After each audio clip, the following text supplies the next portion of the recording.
I'm your host, Jody Geiger, and welcome to Winning as Women, brought to you by the Compete Network, powered by Klue. And today I'm joined by Nikki Schanzer, a senior leadership development sales performance consultant at LinkedIn. And before her time at LinkedIn, she was an enablement leader at Outreach, Hopin, Dropbox, and was also a seller previous to that, as well as a renewals manager before that. So Nikki, she's walked in every one of the shoes of the teams that she serves today. And she's also an ACC accredited coach with the International Coaching Federation. So hello to a fellow coach. And I met Nikki through a friend of Winning as Women, Steph White.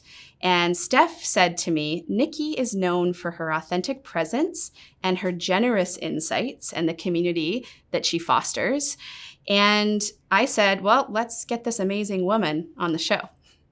So here she is today. And Nikki's work, from what I understand, is part enablement, part leadership coaching, and part leadership development. And she does a little bit of everything. And I feel like I know this pretty well because it's so similar to my own role at Klue today. And being across so many different leaders and across different teams and departments, it can be a blessing because it allows you to connect dots. And I'm excited to see how Nikki's connecting some of those dots in the live work that she's doing today within her current role.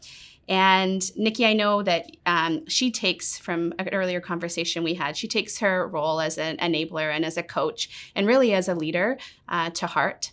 And as you're about to see, her hands-on experience within each of the roles and teams that she serves, as well as the frameworks and models that she does know and use, they show up in everything that she does. And I couldn't be happier to have her here today as a guest on Winning as Women. So Nikki, thank you for joining. Oh, Jody, thank you for that very nice intro. I was like blushing, which doesn't happen frequently. So thank you. That was so nice. Oh, no, you deserve it. I was saying to our team here, I spent so much time researching you and listening to you at different conferences that were recorded or other podcasts you've been on. And you're, very, very concise thinker, very articulate speaker. And I just feel like your experience oozes out of you. And you're so open still to experimenting and learning as you go. And that generous comment from Steph, you do that. You're showing up and sharing your learning as you're experimenting and learning. So that's, such a gift. So you absolutely deserve the blush. Well, I'm thrilled to be here. I can't wait to chat with you. I've been looking forward to this. Amazing. Well, let's jump in. So I know, Nikki, you have been one of those people who have built an enablement function from scratch. Yep. And you've also worked within more mature teams. So with that grounding, how does your approach, if you were starting a team today, how would it change in terms of setting up a team in understanding both dynamics? Oh, what a lovely question. So I think a lot about starting up a team from scratch. One of the things that I think I would do again, which I think is probably controversial. There are people who have very strong opinions about this. But I think what worked in our favor, then I'll talk about what I would change, is we actually promoted the roles that we were hiring for as more generalists. And I called it the tour of duty of enablement. So instead of getting ahead of myself, knowing that it was a startup as well, that things would change, I thought, am I going to pigeonhole myself and the people on my team if I create these very specific roles for them? And what would it look like for someone to join the team and know that they could rotate for, every single year, every single quarter? Maybe it's, I've never planned a kickoff before. Great. Go right ahead. Rolling out methodology. We had everything new in front of us. And so I think I would actually do that again if it was, depending on the stage of the company. What I would do differently is think about how we support leadership. I think that traditionally we have always focused on the individual contributor, and we find ourselves stuck when we are trying to get management buy-in. And I would have either created a role for that or started earlier having those conversations with my stakeholders and VPs. I would definitely do that over again differently. Okay, so interesting, because I also am and have started a department from scratch here at Klue. And I was speaking the other day with someone on my team who doesn't have a ton of revenue experience within the teams. And I do. And so she's looking at me going, but you have that experience, so you can bridge those connections into, the leadership and the functions because you've held those roles. So what would you have in terms of advice for someone who's developing on the enablement side, but has maybe less experience on the revenue side? What would you maybe say their tour of duty could look like within enablement so that they build up their skills? Yeah, I think it goes back to, shadowing is invaluable. Really, you have to understand your customer. And I know this is a thing that people talk about a lot. There is legitimacy to credibility. And do I think that everyone has needed to be a seller to do enablement? Absolutely not. But I think you need to be deeply ingrained with your customer. And whether that's across go-to-market or specific roles, you cannot go wrong with shadowing. But there's also this level of trust that's built. So you have to start understanding the language. Are you speaking your customer's language? How are you interacting with leaders? And make sure that you are in lockstep with everything they're doing and start to resonate with the problems and the challenges that they're having. Because there is no shortage, as we know. Yeah, I love that. That's the shadowing. That's where I went to in discussions around this is if you don't have the experience, the best way to learn is watch those with experience, pick up on the language, pick up on the nuances, start to put yourself in those shoes. What if I was the one having to answer that question? What would I need to know, beforehand? What am I curious about in this moment? And from there, there's so much room for, I think, development and learning and confidence, which is really the piece there, I think, that needs to grow. Yeah. What's interesting is I think about this a lot. I did a workshop with enablement folks, and it was about coaching.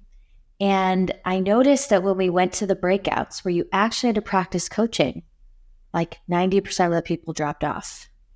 And I thought, we are asking our sellers every single day to be uncomfortable with the exercises that we're putting in front of them. We're having them do certifications. We're having them to, submit their calls. It's such a vulnerable place for all of us to be in. And yet if we're not willing to do that, what does that show? So I think about that a lot where, picking up the phone, like you have to have empathy for what your customer is going through. And that's probably the easiest way to do it is pick up the phone and test it out. You really have nothing to lose. Mm-hmm. Yeah, that's so true. And so fun, I think. So on the coaching side of things, it's fun. It's fun if you put yourself in that mindset of I have nothing to lose, let me just play with this versus the perception, I think, on yourself of I have to nail this. I should be the one who's the expert on this. Right. Now there's separation between, you and the teams you're enabling, or you and your customer. It applies in so many different scenarios across, the realm of selling. But if you put yourself in a place of, I'm here to learn and there's probably things I can pick up and have fun with it along the way, let's go. That's usually a good place to start. Couldn't agree more. Yeah. Cool. So in terms of coaching on enablement teams, you talked about coaching and teaching enablers how to be coaches. You talked about a session that you held with them.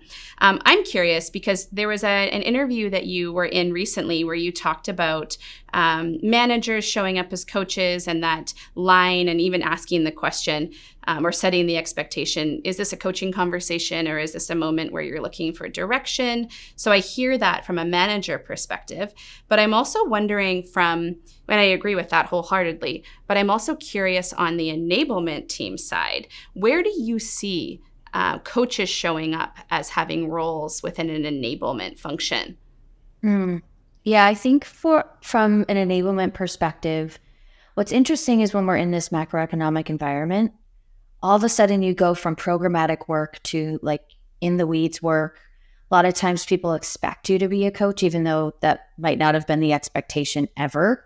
They want you to inherently know how to fix problems and fix them quickly. And so things get really messy, especially in the time we're in now. And so I think that there's a few ways I look at this. One is when you deal with stakeholders, I think you can have a coaching conversation because it's a two-way street. You are working with your stakeholders and trying to understand what they need, but you also have to coach them through what's possible and coach them through what makes the most sense. You are the holder of so many things, and you have to try to protect teams and your customer. And so I think whether it's using Grow Model or something else, you could absolutely apply that to working with stakeholders. I think another way is, especially when you're rolling out programs, whether it's coaching assets, I mean, not everyone's going to look at them, let's be honest. You can create those things, but it's what you do to put in action when you roll things out. How does somebody see what's possible through whatever you're rolling out, whether it's, I want to show you what a coaching conversation looks like. I want to show you how you can apply this. Let's experience this together. I think that's when you start to change people's hearts and minds around what it really is. And one of the things that I think about a lot is, how do you build this into somebody's day-to-day without disrupting it and making it feel like something extra? And I don't have the perfect answer to that, but I think about it every day. Like, let's stop checking the box.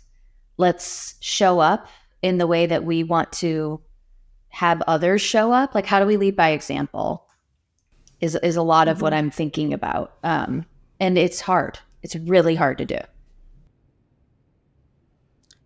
Yeah, it is hard to do. And I love the call out of coaching isn't something that happens in a moment in a box. It's something that applies in every conversation. You have an opportunity to listen and to co-create and kind of find that plan B together. You both come in with plan A in mind, or plan A in terms of problems that you're seeing. And really, what is that plan B that we together in this conversation can create something that wouldn't have existed otherwise? And now, because we're both part of that creation process, we're bought in. And I think that's where I see, what you were talking about earlier around connecting with other leaders in the business and stakeholders in the business, and where enablement teams can sometimes miss that moment. It's that they think or put that pressure on themselves of, I have to come up with a program. I should deliver this. Maybe I know, best. Right. Right? Yeah. I love what you brought up, co-creating. That is what it's about. Like, we don't ever do anything alone.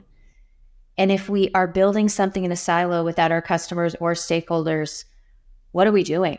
I think I was at Dropbox, at a time when it was like just me and like a few other people globally on the team, and we were like trying to figure it out. And I remember it took about a year, and I looked back and I thought, I can't tell you why I've done most of the things I've done. I've done a lot, but I can't look back and say, here's why I did it. Here's the impact I had. And it felt icky to me. It felt like I just did a lot and I was burnt out. And so I had to reassess and go, okay, if I'm going to hang my hat on something, how do I do things differently and in a way that excites me, where I can go all in on maybe one or two things and blow it out of the park, versus 500 million little things that I'm trying to just put out fires for. And so I think you're right. It's like, how do you co-create that? How do you have ownership with your executive sponsors? How do you make sure that everybody's bought in? And I think that starts with what we were just talking about, which is it's a coaching conversation with your stakeholders in that moment. Like, dig deeply. What options do we have? You don't have to go off on your own and go, okay, let me figure this all out by myself. And we do put that pressure on ourselves. But what would it look like if it was, I love the language you're using. What would it look like if we co-created this together? Mm-hmm. Okay. So because total agreement, let's rewind that clock and tell us the story of once you realized, hey, I'm being really reactive in my business in this moment. It feels a bit icky. What are the tactics, if you were to be able to label them, if you can? What are a few things that worked for you that you now have maybe brought forward? Yeah. So I think it was the first step was understanding from a longer point of view where are the levers that I could pull that would make the most impact. And at the time, it was on compete, all of our competitive. I'm like, Jody, this is perfect. It was about tell us more about compete. It's such a hard topic, and everyone cares about it. But it kept coming up and it kept coming up. And so it started with talking to my manager kind of sussing this out around the business. And it depends on how everybody operates. Like sometimes you can go straight to the top. Other times you have to socialize first. So this was one of those instances where I had to socialize first and just validating, like, where do we want to make the most impact? And I think I did two things in parallel, which was I position this as, can this be the thing I focus on the most, where I spend, X percentage of my time? So it was getting that validation. But two, if I do, can I go kind of crazy with this and come up with an idea that you can shoot down, but let me take this and come up with something that I think will be really interesting. And so there was this like negotiation up front before I just went for it, where I think I had done that the year before. I think I wanted to prove my value in my enablement role. I said yes to everything. I basically ran myself ragged just trying to execute on so much at once. And I really didn't feel like I had much to show for it. And so this was, okay, if I'm going to hang my hat on something, put my name on it, I want it to be excellent. And that's going to mean that I'm going to have to negotiate my time and this opportunity to kind of do something differently. Yeah, it's the old adage, go slow to go fast, yes. Right? And the process, if you are doing co-creation and you are using your coaching skills to force, so what I'm trying to say, let me back up here. If you're using those coaching skills to be able to engage with those stakeholders and define, here's the outcome, this is what we're all looking for, set expectations, paint that done project, what you're actually doing too by and forcing yourself to do is to define your priorities and to get really clear on what it is that you actually need to accomplish. Therefore, what you could potentially measure in terms of a successful project. And if you go through that, what you find, I think, within that constraint is that room for creativity that you were talking about. You can still go wild. You can still have a lot of fun and put some new ideas and new activities in place, but it doesn't necessarily need to always feel like the Wild West, just reactive zone. Yeah. And when you live in that, it's like, what you just turn around and you go, what have I done? Other than feel like I'm doing a lot of everything. And to your point, I think that was one of those moments where I look back and it was such hard work, but it was fun every single day. I remember drawing these like on a whiteboard, this matrix with a solutions architect, someone else on my team, trying to map out where people go because it was in-person enablement at the time, and how do people shift rooms, and like just even from that level of detail, every part felt like we are doing the right thing for our audience and they're going to get so much value out of this. And so doing that hard work felt good. And I don't think that all the time we get to say that. And so it's like, how do you go towards more of those things where you go, I'm working so hard, but I know the end result is going to equate to value for my customer and they're going to love this. And those are the things we need to be continuing to strive for. Totally. And if we think from a leadership lens, that's what we would all coach leaders towards doing is clarity of task, a lack of ambiguity, when we have that, when we, people know how to show up, they understand how their hard work is going to translate into a result. And that, the ambiguity I often find in that gray area is what can be, demotivating to people. Mm-hmm. Absolutely. And you start does my work matter? Yeah. And people go, what am I allowed to do? I think that I learned early on as a leader that I was trying to, I think I made a ginormous mistake with my first hire, which was trying to help him by showing him the way I did things. And I did such a disservice to him by doing that. And as I started to go through my coaching journey at the same time, it started to untangle this idea of, one, I'm a Virgo and very like type A. And I'm like, can you not like type A everybody, Nikki? Like, this is not fun for people. It's not how everyone works. And two, just like thinking about how I don't have all the right answers. Like, what if this looked differently? That's awesome. And so I really tried to take my experience at Hopin by building the team from scratch and going, what if I let my team members know the headline and our outcome, and they can figure out the rest? Like, I don't care what road you take to get there. Tell me where you're stuck. My job is to unblock you. So when you're stuck, that's your job to come to me. Other than that, you have open runway. But here's what we're trying to achieve. And it was mind-blowing to see. I mean, the things my team came up with, I could have never even come close to what they came up with. It was phenomenal. So huge lessons learned, I think, through just going, it's not my way. That's the right way. Yes. And that's where all the fun happens, I think. And a team starts to really jive and finds a lot of success through that diversity of thought is when you open that up a little bit, and that middle part gets to be, done the way that you want to get there. Different routes, same end goal and same end point. I had similar learning to you in terms of the not done your way. And I had that when I was moving from an individual contributor into a management role, and a 360 feedback came back and just kicked me. I did not see it coming. And it was, it's that old adage that, sellers, when they have success, think that, oh, I've unlocked it. This is the way you sell. Everyone do it exactly the way I'm doing it.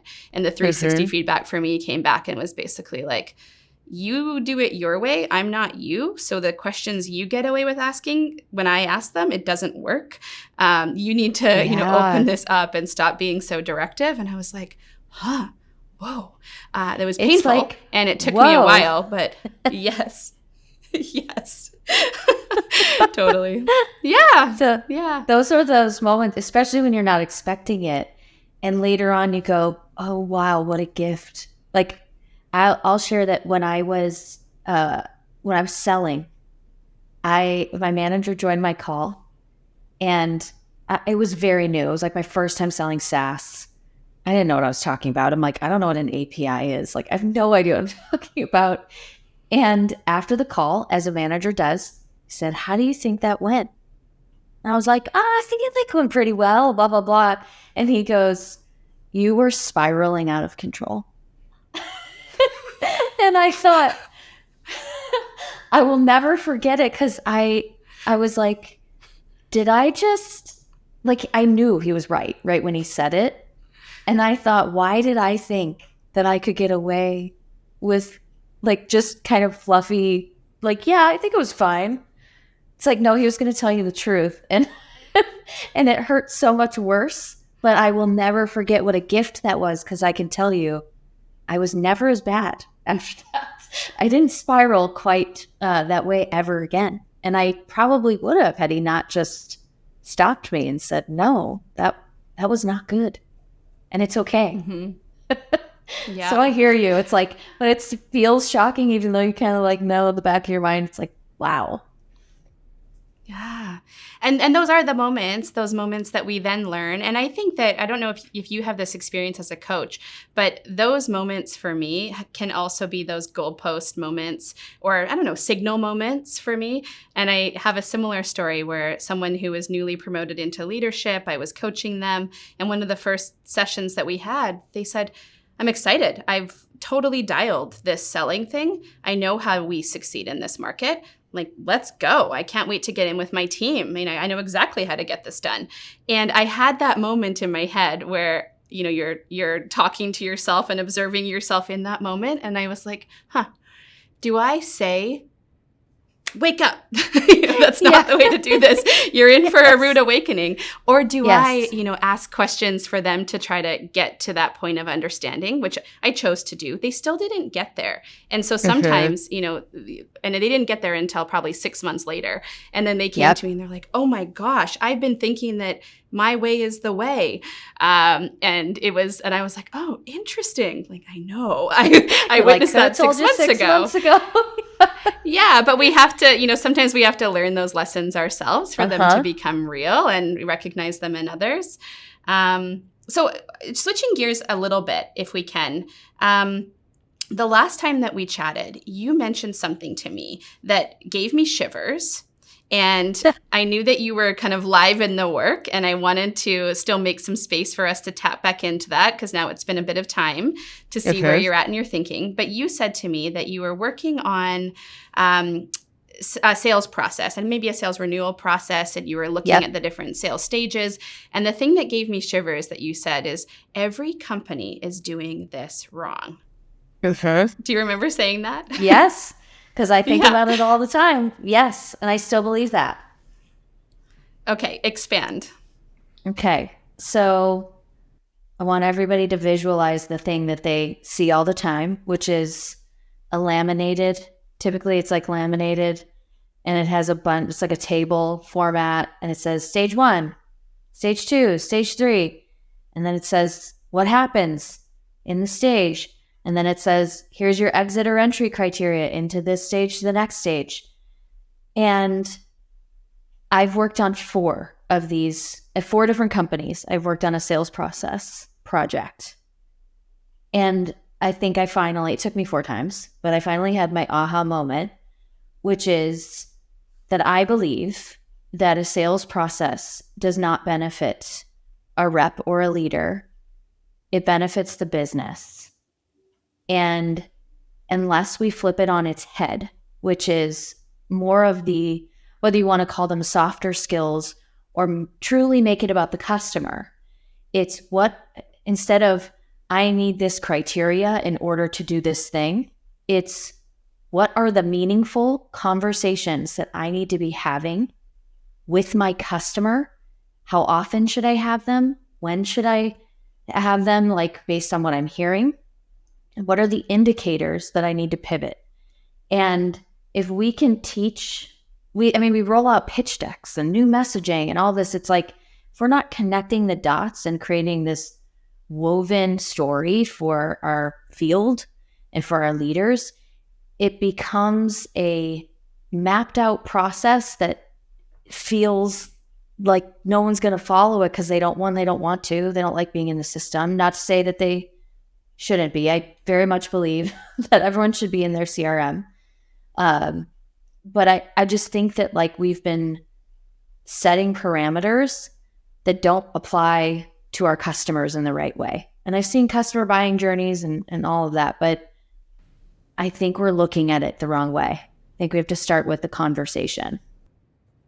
Yes. So what I'm hearing in that is flipping it from a sales process or sales renewal process into more of a buyer experience process. Yep. And almost asking the question, how are they experiencing me in this conversation as a seller or as a CSM or whoever that might be?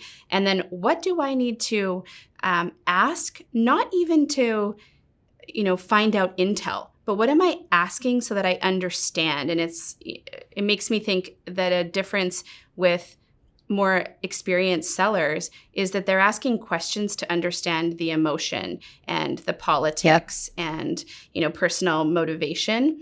And it ties into this is what are the conversations and the things that I need to ask and understand so that I know best how to tailor, our process and our needs back into yours. And, full circle here, we're back at the co-creative process. What is not my plan, your pain, and my objective. It's what can we create together? Yes, absolutely. It is such an interesting thing because what we do when we build sales processes, we teach people to want things and not give things. And I do know, I will caveat this, like I understand that many people do have like these, I've seen gives and gets, I've seen a lot of different versions of this. But what we're doing is saying, this is ours. This is what we follow. And it's a forecasting tool instead of really what are the indicators that somebody is going to churn? What could someone maybe say that lets us know that they're probably evaluating 5 other companies? What are the indicators that I know I have a green light to move forward? And we try this with like mutual action plans and all this. Again, we put more work on our customers. And in theory, this all makes sense, but I actually think it's simpler. And it's about how often should I be checking in? What are some of the micro things that I can do to keep somebody warm as I'm, navigating a huge book of business? Like there's so many levers that a rep can pull that I think we don't teach them enough about. And that to me is more of the benefit versus like go stage 1 to 5 or 6, sometimes 14. I've seen a gargantuan number type of stages. But it's too difficult to follow for every customer. Yeah. Well said. Well said. Okay. A question I ask every guest on Winning as Women. What does winning as a woman mean for you today? I'm going to give you a cheesy answer first. So the first thing that comes to mind is I finally get to be a mom, and that's like the ultimate for me right now. I'm due it November 1st. And I think about where I've come from and, not only that, but like where I'm going. Motherhood's obviously a big thing that I've wanted for so long. I'm so grateful to be here. But surrounding that, I couldn't be here without the women in my life. I couldn't be where I'm at without the amazing support system I have. And to me, winning is about continuing to foster the relationships with men and women, everyone. But I have to say that the women in my life are the reason for why I'm at where I'm at. And so I think that's it. Just keep your relationships strong. And I would say that's like my biggest, that to me is how I've won everything. Well, I feel very grateful to now be a woman in your life. And thank you so much for sharing that. Yeah. And so where's the best place, Nikki? I know, it sounds like you'll be taking a bit of time in November, but I, hope that people will be able to still follow along before that. And when you're back, where's the best place for people to find you? Yeah. LinkedIn is the best place to find me. Shocker. Wouldn't it be bad if I was like, find me on MySpace? But definitely, definitely LinkedIn. And then hopefully my goal, I'm putting this out there. My goal is to eventually have like a coaching website because I coach on the side, and just, I think a lot of people are interested in it right now. So first off, if anybody's interested in learning about how to become a coach or what that involves, I'm always happy to have those conversations, but LinkedIn's it. I know I mentioned at the beginning you're a giver, and you connect with your community, and that's evidence right there of it. So thank you so much, Nikki, for being on our show, and thank you to our production team, we have Grayson and Ben, and the Compete Network for putting on this show. And I'm Jody Geiger, and we'll catch you next time on Winning as Women. Thanks, Jody.